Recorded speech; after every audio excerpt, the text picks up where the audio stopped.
You ready? Hey, listen! Get some. Yeah. Good evening, ladies and gentlemen. Welcome back to another exciting episode of Orange's Let's Play. Tonight I'm bringing to you my Day 3 recap of Dragonheir Silent Gods. Today I want to go over and show you guys how I've expanded my map, explain to you what is required to expand the map. Also, I want to touch on gear, show you the kind of stat bonuses you get with the gear, at least the basic gear I currently have equipped. And also, while I'm speaking of gear, kind of throw a criticism at the game because of the gear, but you'll see what I have to say about that. I certainly have positives to say about the gear as well. Also, I want to show you, as I kind of touched on in the last video, how this game, it's not always just the battle grid you see, the flat battle grid. You also have a tower defense mode, and you also have stages that are like a multi-phase wave clear mode too, which is quite cool. So there's a lot of things going on in this game that I'm really enjoying, a lot of unique elements that they add in gameplay mechanics, and we're going to discuss it. To my return viewers, thanks so much for your continued support. If you're new to the channel, thank you as well for stopping by. Nothing left to say. I'm Lords. Let's play. So first off, I'm going to throw a criticism at the game about the gearing system, and then I'm going to praise it. So I'm going to start bad, and then I'm going to tell you really good stuff about it. As you see, I'm still at Forge level 1. Forge 2, it says available when Forge 2 is unlocked. Well, how in the hell do I unlock it? Because I'm about 10 hours into this game, and I have still not unlocked this Forge. I've done a ass ton of side quests. I've progressed the main story quite a bit, so I'm going to really be excited to be able to get this extra, or this higher grade gear, because that's like common, that would be your rare, that would be your epic, purple obviously, and legendary would be the orange. And I'm not sure when the hell I unlock this stuff.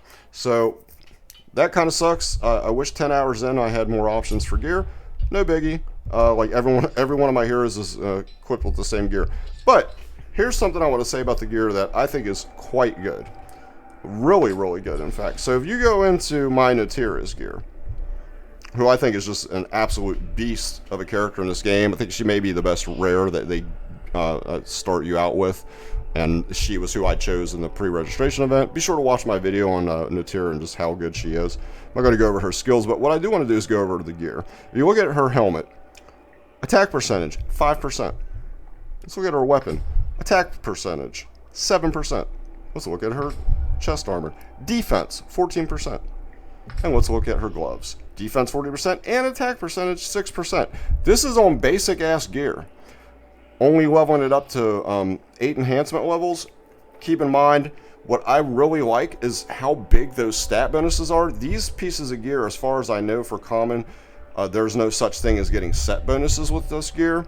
But what I really like is how big these stat bonuses are that you receive, even on basic gear. So this game is really tailor-made to a free-to-play, beginning player. Like, it's the gear, once you level up, is really going to carry you quite far into the game, as it has me so far.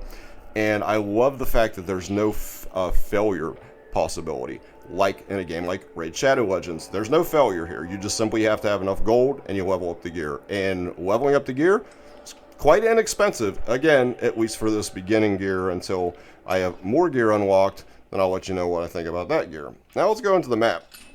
And as you'll see as I scroll through, I've expanded my map quite a bit. Actually, do the best thing here, just do that. And you'll kind of see I've expanded my map a good bit. However, there is also stuff I still can't even gain access to. Like, there's stuff up here, Soul's Resting Place, see Deity's Treasures is one of my side quests. This is a game that if you're someone that's really into investing yourself in the characters, the origins of your characters, what's going on in the game world, you're going to love this game, because there is a lot of dialogue. There are a lot of side quests that you can engage in by talking to so many different NPCs. I've completed so many side quests, and you get nice rewards from these side quests. And the story itself so far I'm pretty engaged in. I'm really enjoying it. Just a word of warning, if you're not a fan of NPCs with diarrhea of the mouth, as I mentioned previously, these guys talk a lot. So maybe you're someone that wants to skip it. I'm invested in it. I'm really enjoying it. If you guys are playing it, make sure to leave a comment. Let me know what you're enjoying about the game as well. So how you expand the map is what I wanted to touch on. As you progress in the main story, completing side quests, main quests, you unlock more areas of the map. You'll find that places are inaccessible, that you can't get by unless you've completed a main quest, or in some cases, there's actually side quests that must be completed for you to continue to progress through your main quest line. And also, you will find cartographers that have created maps. That's what a cartographer does.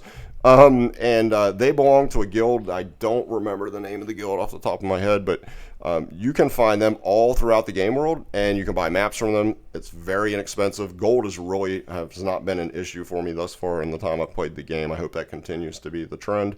I think you buy maps from them for like 8,000 gold, and then you will start opening up more areas of the map. As you can see, the map appears to be like it's going to be quite expansive. Now, I also wanted to jump in. Let's see where I'm at. Oh, my quest line. I need to go there. Right. So since I'm at the campsite, also you'll see these little icons here, the little swirly kind of, I guess you'd call it teal colored icons. That lets you know that that's a fast travel station. You constantly unlock these throughout the game world as you're just kind of strolling around. I need to go up there towards the field of burrows because I want to show you one of the different types of stages, because like I said, there are different kinds of stages, which really surprised me. It's not always just the flat battle grid that gives you the 20 spaces to place your heroes that I thought that it would be. I was pleasantly surprised to discover that there are other types of stages, or types of stages as far as like introducing like new gameplay mechanics is what I mean. So like for one, make sure I'm going the right damn way. Okay, I'm going the right way. So for one, you're going to find,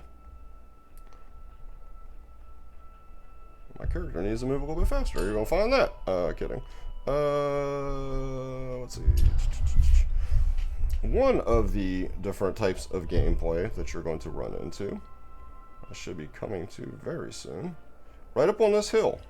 When you see these boxes like this, and it has the cross swords icon, this is a tower defense stage. Really, really surprising. I did not expect that as someone that is absolutely loving Watcher of Realms and loving the tower defense aspect of the nature of that game and the strategies that you need to utilize to be able to beat stages, to be able to 3-star. I really love that. Although I will say this is nowhere near the depth of Watcher of Realms, but still pretty cool that they added this as an additional stage type that you'll run into a couple times. Quite neat, and these get to be pretty damn challenging. You'll see at the bottom, 1 of 5. I can't let 5 enemies get through. If they do, you lose. I also want to touch on that as well. Most games have the idea of like 3-starring the stage, right? To get the absolute best reward that you're going to get. This game only has that in one area that I can think of, and that is the other area, or the other stage type I'm going to show you, and that is like a wave, like a horde mode, I guess you'd call it, like where there's constant waves that come out. I believe it's like 6 waves that you have to deal with, at least the stage that I'm on currently. It's like 6 waves that you have to deal with, and there's different difficulty levels. I think I lost there. Yeah, okay, I did lose, and that's fine. I don't mind losing. Oh well, I lost. I can beat that stage, but I'm trying to talk and explain. So that's kind of cool that they have that, but then you also have stuff like this.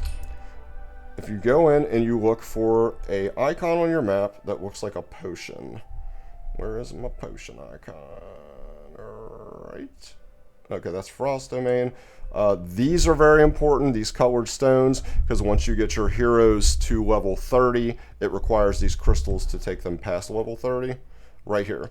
And this right here will be Goblin's Lair. This is where you're going to be spending a lot of the actual stamina that you do use for actual farming for farming these hero XP potions. I just want to go in and kind of show you what this looks like. Again, this is just kind of I think it's 6 total waves that you deal with.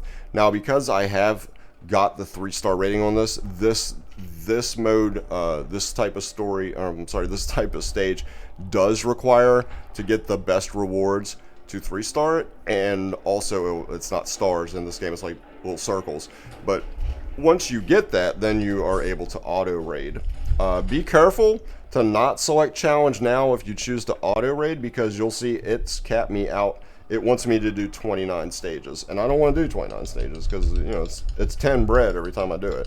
So I'm just going to do it once because I just want to show you guys what it looks like. So we're going to challenge it now. I've got it on auto, so they're just going to go ahead and cast their skills on their own. There's my main guy with his fireball. Keep in mind, after you've gone so far into the game, you are able to change the magical affinity that your main hero of the game, the guy that I'm using, who's a magic affinity right now, is fireball right there. You're able to change that. You can change it to lightning or ice. Forget what ice does. I think it makes it where your heroes can do more damage to the enemies, and maybe it freezes them as well, which would make sense. But I know that the lightning has a chance to allow your hero, your main hero, to stun the enemies. But I actually really like this fire thus far. But it does take a while before you're able to change your magical affinity for your main hero. But you see, this is pretty self-explanatory.